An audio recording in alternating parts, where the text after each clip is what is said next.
नहमदुहु व नुसल्ली व नुसल्लिम अला रसूलिहिल करीम अम्मा बाद फ़अऊज़ु बिल्लाहि मिनश शैतानिर रजीम बिस्मिल्लाहिर रहमानिर रहीम।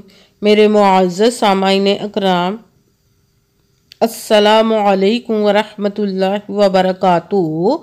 मैं अपने रब कायनात से ये दुआ करती हूँ कि मेरे जितने भी सुनने वाले हैं, रब कायनात सबको सेहतमंद, तंदुरुस्त और लंबी ज़िंदगियाँ अता फरमाए। हम सब के हर मुश्किल और परेशानियों, तंगदस्तियों में मेरा रब कायनात हमारी मदद अता फरमाए। हमें ज़हनी, रूहानी, जिस्मानी अज़ियत और तकलीफ़ और बीमारियों से निजात अता फरमाए। हमें ज़हनी और रूहानी सुकून अता फरमाए। हमें बीमार दुनिया से बचा कर बीमार मदीना बनाए, और जो हम सब के हक़ों में बेहतर है मेरा रब कायनात हमारे लिए वो अता फरमाए, और जो हमारे हक़ों में बेहतर नहीं उसका ख्याल भी हम सब के दिलों से निकाल दो। हम सब अपनी रज़ा पर राज़ी रहने वाला बना दे। आमीन सुमा आमीन। माशाल्लाह से आज जुमादी उल सानी रजबुल मुरज्जब की आज 5 तारीख और पीर शरीफ का दिन है। आज का दिन जो मैं आप लोग के लिए वजीफ़ा लेकर आई हूँ, हस्बुनल्लाहु व निअमल वकील, सूरह कौसर और या कहारू का पावरफुल मुजर्रबुल मुजर्रब वजीफ़ा है। आप इस वजीफ़े को किसी भी मकसद, किसी भी हाजत के लिए पढ़ सकते हैं जो सारी उम्र ना आपको मिल सका। इस वजीफ़े को पढ़ते इंशाअल्लाह उल अज़ीज़ रब कायनात अपने हुक्म से आपको अता फरमा देगा। आपकी जो सालों से रुकी हाजात हैं, मुरादें हैं, उनको पूरा अता फरमा देगा अपने हुक्म से इंशाअल्लाह उल अज़ीज़। जो नेक और जायज़ होंगी उनको पूरा कर देगा, मगर पुख्ता यकीन रख के पढ़िएगा। आप इस वजीफ़े को आज के दिन स्किप मत कीजिएगा, छोड़िएगा मत। जैसे वीडियो मिले फ़ौरन पढ़ ले। अगर फ़ौरन किसी मजबूरी की वजह से ना पढ़ सके तो इस वीडियो को अपने पास सेव कर ले। जैसे ही टाइम मिले तो आपने इस वजीफ़े को लाजमन पढ़ना है। आप इस वजीफ़े को किसी भी मकसद, किसी भी हाजत के लिए पढ़ सकते हैं। आप इस वजीफ़े को रब कायनात के गैबी ख़जानों से दौलत लेने के लिए पढ़ सकते हैं। आपका अपना घर नहीं, घर ख़रीदने के लिए पढ़ सकते हैं। आपके घर में लड़ाई झगड़े रहते, नचाकी, परेशानी, मुफलिसी, गरीबी है, उसके लिए पढ़ सकते हैं। आप इस वजीफ़े को आपके औलाद नहीं या आपके औलाद नाफरमान है उसके लिए पढ़ सकते हैं। आपके पास अच्छी जॉब नहीं, जॉब लेने के लिए पढ़ सकते हैं। आपका अच्छा वाला कारोबार चलता हुआ अचानक से बंद हो गया, उसके लिए पढ़ सकते हैं। आपके ऊपर बहुत ज़्यादा कर्ज उतरने का सबब नहीं बन रहा है, या आपने अपनी कीमती चीज़ या पैसे किसी को दिए वापस नहीं करे, उसके लिए पढ़ सकते हैं। आपकी शादी नहीं हो रही या आपके बच्चों की शादियाँ नहीं हो रही, उसके लिए पढ़ सकते हैं। आपके घर में कोई बहुत ज़्यादा बीमार है या आप खुद बीमार हैं, उसके लिए पढ़ सकते हैं।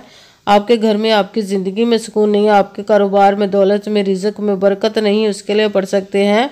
मतलब किसी भी मकसद, किसी भी हाजत, किसी भी मुराद के लिए पढ़ सकते हैं। मगर जब पढ़ने लगे तो रब कायनात की ज़ात पाक पर यकीन कामिल रख के पढ़िएगा। कहते हैं कि यकीन कामिल होता है, पीर कामिल नहीं होता। और अच्छी नीयत रख के पढ़िएगा कि रब कायनात कुरान पाक में इरशाद फरमाता है, इन्नमल अमालु बिन्नियात, कि जो अमलों का दारोमदार होता है वो नीयतों पर होता है। अगर हमारी नीयत अच्छी है तो हमारा अमल भी अच्छा होता है, और अगर हमारी नीयत ही अच्छी नहीं तो हमारा अमल भी अच्छा नहीं होता। चाहे हम जितनी मर्जी मेहनत कर ले, जितनी मर्जी कोशिश कर ले, हमें उसका फल, उसका अजर अच्छा नहीं मिलता। इसलिए अच्छी नीयत रख के, पुख्ता यकीन रख के, और 5 वक्त की नमाज की पाबंदी लाजमन रखिएगा। फिर इस वजीफ़े को कीजिए। अगर वजीफ़ा करते वक्त आपके दिलों में, जहनों में ऐसा वसवसा नहीं आना चाहिए कि हम ये अमल कर रहे हैं, पता नहीं हमारी मुराद पूरी हो या ना हो। ऐसा हो नहीं सकता कि हम रब कायनात की इस इसम का या कलाम पाक का वजीफ़ा पढ़े और हमें कामयाबी ना मिले। ये हमारे ईमान की कमज़ोरी जिसकी वजह से हमें नाकामी मिलती है। आपने सिर्फ अमल करना, उसका फल, उसका अजर देना उस ज़ाते पाक का काम है, क्योंकि उसकी दस्ते कुदरत से कोई चीज़ वह नहीं, उसके कुन कहने की देर और फ़याकुन हो जाता है। आपने अमल करने के बाद उसके कुन का इंतज़ार करना। इंशाअल्लाह उल अज़ीज़ रब कायनात अपने हुक्म से आपकी तकदीर के बंद तालों को खोल देगा, नसीब के सितारों को चमका देगा, आपकी ज़िंदगी में आसिया से मोजज़े अता फरमाएगा कि आप खुद देखकर हैरान रह जाएंगे। आपको कभी किसी चीज़ की कमी नहीं रहेगी इंशाअल्लाह उल अज़ीज़ उसके हुक्म से। अगर वीडियो अच्छी लगे तो इसको लाइक ज़रूर कीजिएगा और आगे भी शेयर कर दीजिएगा, ताकि किसी दूसरे को हमारी वजह से फ़ायदा पहुँचे तो हमारे लिए सदका जारिया बन जाए। जो नए हैं इस चैनल पर, इस चैनल को सब्सक्राइब कर ले, बेल आइकन को भी दबा लें ताकि मेरी अगली आने वाली वीडियो आप तक पहुंच सके। अगर कोई मुझसे किसी मसले के बारे में इस्तिहारा करवाना चाहते, किसी काम का हिसाब लगवाना चाहते, किसी काम के लिए वजीफे को पूछना चाहते हो, या कुरान पाक ऑनलाइन पढ़ना चाहते हो, महफिल मिलादुन नबी के लिए बुलवाना चाहते हो, तो व्हाट्सएप का नंबर वीडियो पर चल रहा है, आप मुझसे रब्ता कर सकते हैं। अगर मेरे भाई या बुज़ुर्ग मुझसे रब्ता करना चाहते हो तो व्हाट्सएप पर वॉइस मैसेज करके अपना मसला बता सकते हैं। अगर बहनें या माएँ मुझसे रब्ता करना चाहती हो तो व्हाट्सएप पर वॉइस कॉल करके मुझसे बात कर सकती हैं, अपना मसला बता सकती हैं। आपने वजीफ़ा करने से पहले कमेंट्स में अपना नाम, जहाँ पर रहते हो जगह का नाम और अल्लाह पाक का एक नाम ज़रूर लिखना है, ताकि मैं भी आप लोगों के लिए दुआ कर सकूँ और फिर वजीफ़े की भी आप लोगों को इजाज़त मिल जाएगी। आपने वजीफ़ा करने से पहले पूरी वीडियो को ध्यान के साथ सुन के समझ के फिर वजीफ़े को करना है। ऐसा ना हो कि वीडियो को स्किप कर करके छोड़ के सुने और फिर कोई बात रह जाए और आप वजीफ़ा करें, ठीक ना हो। आपने ना तो किसी अमल में कम करके पढ़ना, ना ज़्यादा बढ़ा कर पढ़ना है।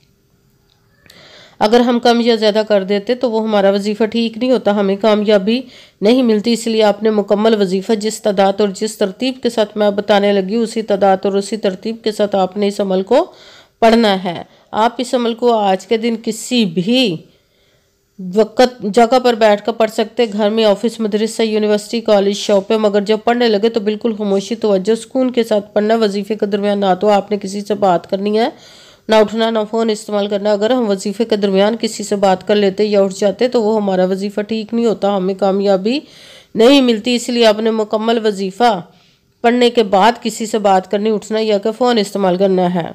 आप इस वजीफ़े को आज के दिन किसी भी वक़्त पढ़ सकते, किसी भी नमाज के साथ पढ़ सकते हैं, नमाज के अलावा भी पढ़ सकते हैं।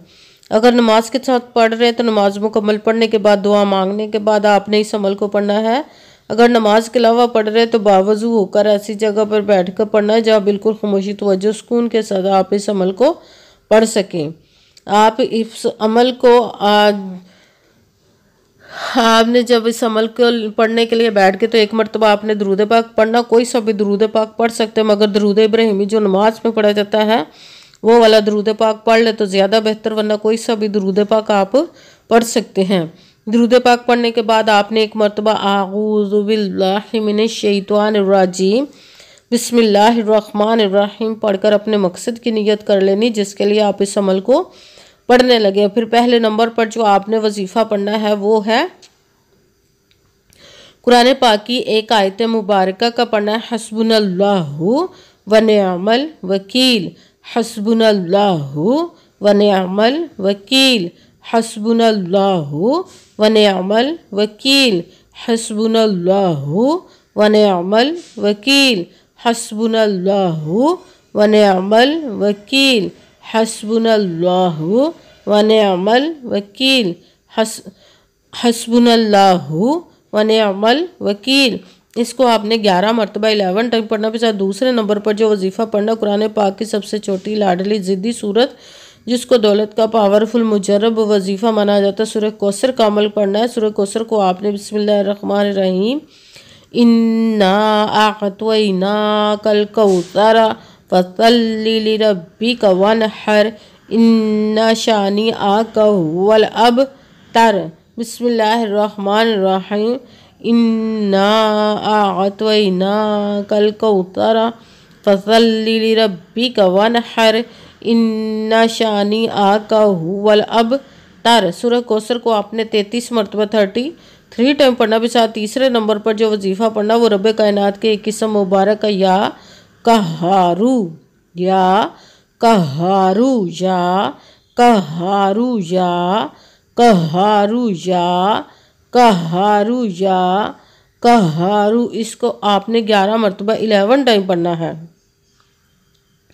सबसे पहले एक मरतबा दुरूद पाक पढ़ा, फिर एक मरतबा आऊज़ु बिल्लाहि मिनश शैतानिर रजीम बिस्मिल्लाहिर्रहमानिर्रहीम पढ़कर अपने मकसद की नियत कर लेनी, जिसके लिए आप इस अमल को पढ़ने लगे। फिर पहले नंबर पर जो आपने वजीफ़ा पढ़ना है वो है हस्बुनल्लाहु व निअमल वकील। इसको आपने 11 मरतबा 11 टाइम पढ़ना। फिर दूसरे नंबर पर सूरह कौसर का अमल पढ़ना है। सूरह कौसर को आपने बिस्मिल्लाहिर्रहमानिर्रहीम इन्ना आअतैना कल कौसर फसल्लि लिरब्बिका वनहर इन्ना शानिअका हुवल अबतर। सूरह कौसर को आपने 33 मरतबा 33 3 टाइम पढ़ना। फिर तीसरे नंबर पर जो वजीफ़ा पढ़ना वो रब कायनात के एक किस्म मुबारक का वजीफ़ा पढ़ना है। बिस्मिल्लाहिर्रहमानिर्रहीम। या